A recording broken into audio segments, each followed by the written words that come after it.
Welcome to this explainer. Look, if you've been on the path of financial independence for any amount of time, you already know the absolute frustration of feeling totally stuck in that initial climb. It's incredibly common, right? It's this massive psychological and financial weight that millions of us carry around every single day. But today, we're taking the mystery out of the whole process. We're going to map out a super clear, demystified path to building lasting wealth, and it all starts with conquering literally the single most critical milestone in your entire financial journey. So why is the first $100,000 so notoriously hard? It's a question that plagues almost every investor, and it's exactly what we're going to answer today. You see, this isn't just some arbitrary round number. No, this is the ultimate threshold to true financial freedom.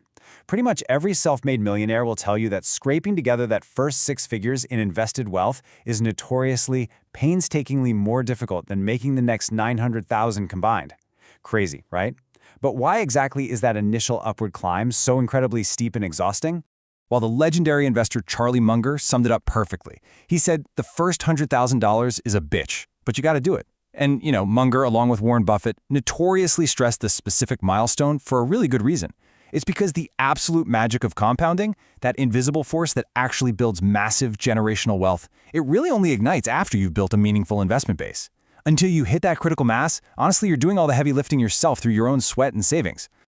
Okay, let's dive right into this and look at Section 1, the mathematics of compounding. To truly understand why Munger and Buffett hammer home this initial threshold, we have to look under the hood at the underlying math. Let's take a standard 10% annual return on investment across 3 totally different scenarios. If you work hard and start with a modest $1,000, well, a 10% return gives you $100 for the entire year. That's, what, less than $10 a month? It feels painfully slow, and honestly, you barely even notice it.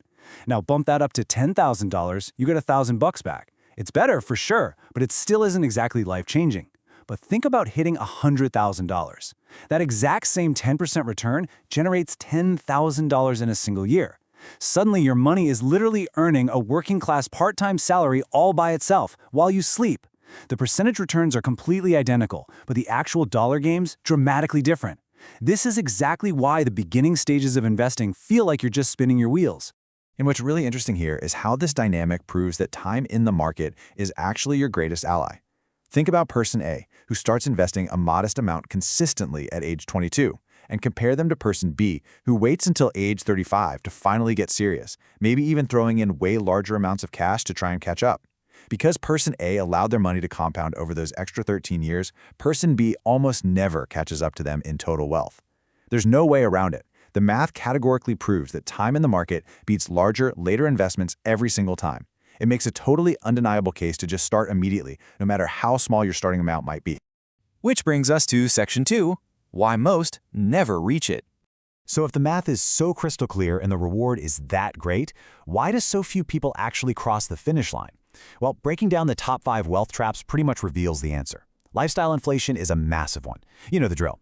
The very moment you get a raise or a promotion, you buy a nicer car or rent a bigger apartment, entirely neutralizing your newly increased income. You make more, but you spend more. Then we've got crushing credit card debt, keeping your hard-earned money as idle cash in a checking account where inflation just silently eats its purchasing power, emotional spending to cope with daily stress, and finally, that paralyzing fear of investing in the market at all. Now, if you've fallen into any of these traps, listen, it's not entirely your fault. The severe lack of basic financial education in our society leads directly to these exact pitfalls. We're taught how to be really good consumers, but we are definitely not taught how to be owners.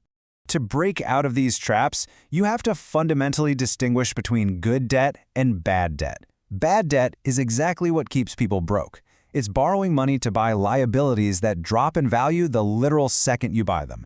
Think high-interest credit cards or super expensive car loans. With bad debt, you are literally paying a bank high interest for the privilege of losing your own money. Good debt, on the exact opposite hand, well, that's used strategically by the wealthy to acquire appreciating assets or gain leverage, kind of like taking out a mortgage on a rental property that pays you monthly cash flow.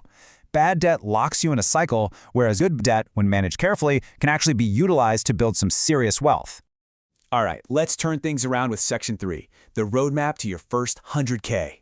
Now that we know the traps to avoid, here is the exact blueprint to cross that finish line and leave financial stress in the rearview mirror. Think of this wealth formula as a highly concrete staircase that transforms abstract financial concepts into an actionable, daily reality. You got to take it step by step. Step 1 is income. You absolutely must have cash flow coming in. Step 2 is savings, meaning you're actively protecting a portion of that income from your own consumption. Step 3 is investments, taking those protected savings and putting them into assets that actually appreciate over time, like index funds. And finally, step 4 is compound growth. This is where you step back and let time do its heavy lifting. It's vital to realize you cannot skip a step here. You can't invest if you don't save, and you certainly cannot save if your income doesn't exceed your living expenses. Now, you can dramatically speed up that climb by optimizing your savings rate. If you compare a standard 20% savings rate to a highly aggressive 50%, it's wild how drastically your timeline to 100,000 shrinks as that rate goes up. But here's the thing. To hit those higher tiers, you can't just rely on, skipping your morning coffee. The math just doesn't work. You need to proactively focus on increasing your income through developing high-income skills, freelancing, leveraging new AI tools, or even starting a weekend side hustle. Pushing your income up is what actually allows you to push your savings rate higher without feeling like you're completely depriving yourself of a good life. It is the ultimate accelerator. Let's move to and see how this builds when you map it out over a highly practical 5-year timeline. Suddenly, the goal becomes super achievable. Year 1 is all about establishing your foundation. You build a solid emergency fund and spend some time really learning the basics of investing. In year 2, you begin investing consistently, building up that automatic muscle memory of putting your money to work. Year 3, you focus aggressively on growing your career, negotiating a raise, or expanding your business. Then in year 4, you take all of that new extra income and funnel it directly into increasing your investments. And by year 5, just by staying the course, you reach that monumental $100,000. Mapping it out chronologically like this transforms a massively intimidating goal into a totally clear reality. Which leads us to our final phase, Section 4, Life After the Tipping Point. So, what actually happens when you finally break through? Well, you experience the snowball effect, and literally everything changes. That grueling uphill initial climb is finally over, and the momentum completely shifts in your favor. Your compound interest accelerates rapidly because, hey, you finally have a massive base to earn off of. Your passive income grows to a level where it can actually start covering real living expenses, like your groceries or your utility bills. On top of that, your personal confidence skyrockets because you now have a 6-figure safety net right underneath you. And amazingly, financial opportunities start to multiply because you finally have the liquid capital to take advantage of them when they pop up. For the very first time in your life, your money is doing the heavy lifting for you.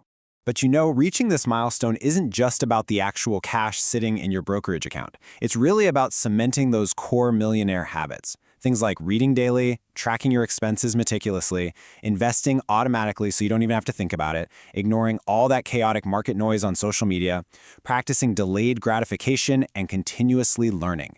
By fighting your way to $100,000, you didn't just accumulate a bunch of cash. You forged the deep discipline, the psychology, and the exact millionaire mindset that makes every single future dollar exponentially easier to earn.